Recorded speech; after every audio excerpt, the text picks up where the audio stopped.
जो मनीष कश्यप सांसद बनने का सपना देख रहे थे, जो मनीष कश्यप लोकसभा का चुनाव लड़ रहे थे, वो मनीष कश्यप भाजपा में पूरी तरह से सम्मिलित हो चुके हैं। ये ऊपर की तस्वीरें बता रही है किस तरह से मनोज तिवारी ने, मनीष कश्यप ने और उनके माता ने मिलकर ये डिसाइड कर लिया जो भाजपा में शामिल हो चुके हैं।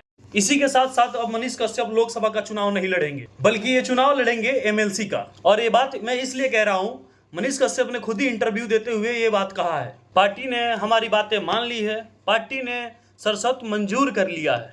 तो बाबत ये चुनाव लोकसभा का जो संसदीय वाला लड़ रहे थे, अब वो नहीं लड़ेंगे। इसी के साथ साथ जो मनीष कश्यप के समर्थक हैं, अब ये पूछने लगे हैं, मनीष भाई अगर आपको चुनाव नहीं लड़ना था तो इतना तामझाम किस लिए किया, इतनी रैलियां क्यों की, लोगों के आंखों में भरोसा क्यों दिलाया? मनीष कश्यप के पास इसका कोई जवाब नहीं है। एक और दिलचस्प बात देखिए, भाजपा ने ना ही अभी तक अपने कोई ट्विटर हैंडल पे एक भी बात, एक भी शब्द अभी तक नहीं लिखा गया है, ना ही ट्वीट किया गया है, बल्कि ये तस्वीरें वायरल है सोशल मीडिया पे। मनीष कश्यप किस तरह से दिल्ली में जाते हैं, मनोज तिवारी से मिलते हैं, एक प्रमाण पत्र लेते हैं और भाजपा ज्वाइन कर लेते हैं।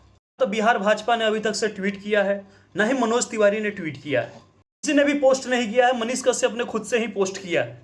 तो इससे ये भी पता चलता है आपका राजनीतिक कद कितना बड़ा है। अगर कद आपका इतना ही बड़ा होता तो आपके ट्वीट करने से पहले, आपके पोस्ट करने से पहले भाजपा ने ट्वीट कर दिया होता।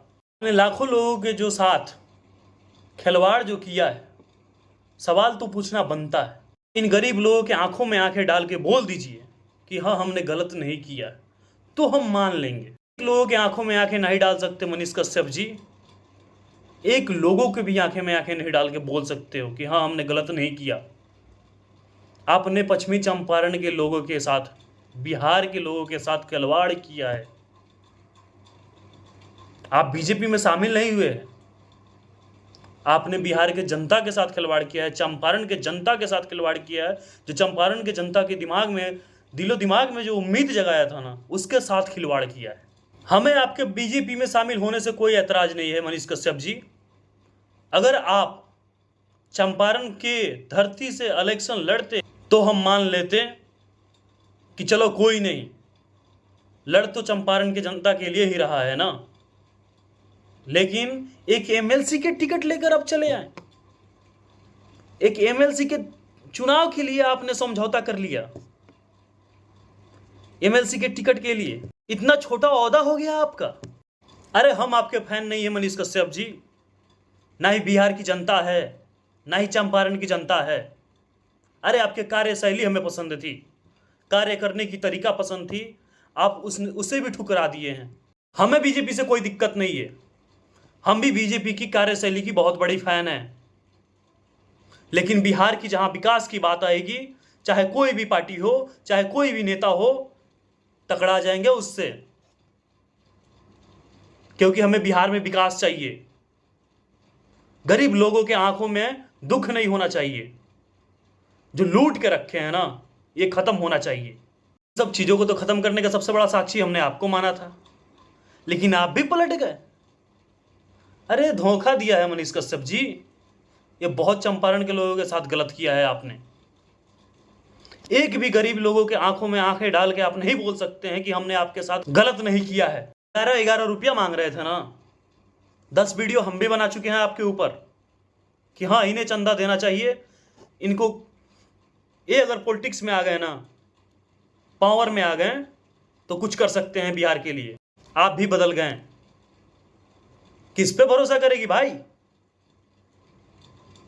सब अपने फायदे देखते हैं क्या? आप ही बोलते थे ना, एक भी बैठक प्रधानमंत्री जी ने नहीं किया है बिहार के विकास के लिए, बिहार के मुद्दा पे एक भी बात नहीं किया है आज तक, एक भी बैठक नहीं की है।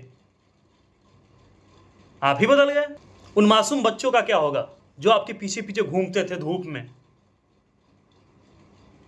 उन औरतों का क्या होगा जो एक आस लगाई बैठी थी आपसे? उम्मीदों को तोड़ा है आपने, उन सारे लोगों का उम्मीदों का तोड़ा है आपने। अगर भाजपा का हाथ थामा ही तो चंपारण से आप टिकट लेके आ जाते, हम आपके सपोर्ट में खड़े थे, और थामा भी तो एमएलसी के लिए।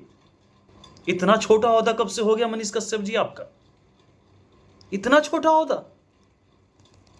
मनीष कश्यप जी, हमें ये उम्मीद नहीं थी। लोगों की उम्मीदों से खेलने की आपकी आदत है। लाखों लोगों का दिल तोड़ा है आपने। भाजपा में गए तो गए, आप एमएलसी का चुनाव लड़ेंगे? हमें इसी बात से खेद है। आपका इतना छोटा ओहदा भी तो नहीं था।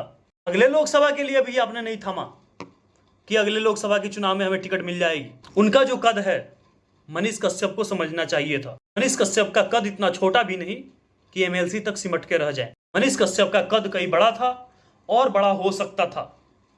आपकी क्या राय है इस पूरे मुद्दे पर? कमेंट सेक्शन में जरूर बताइएगा। मैं हूं कुमार राज, फिर से मिलते हैं किसी और वीडियो में। तब तक के लिए जय हिंद।